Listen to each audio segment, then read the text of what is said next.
शद्दाद से मुताल्लिक आता है, ये वो बादशाह था कि जिसने अपनी जन्नत बनाई और मुल्क की हसीन और जमील लड़कियां जमा करके उसने अपनी जन्नत के अंदर छोड़ दी,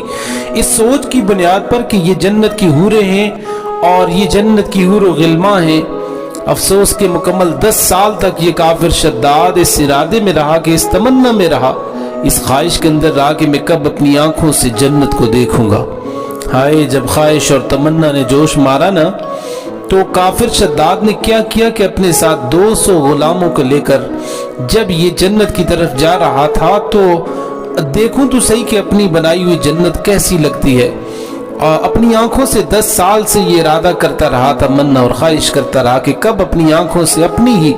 बनाई हुई जन्नत को देखूंगा। आज जन्नत को जब देखने के लिए गया ना,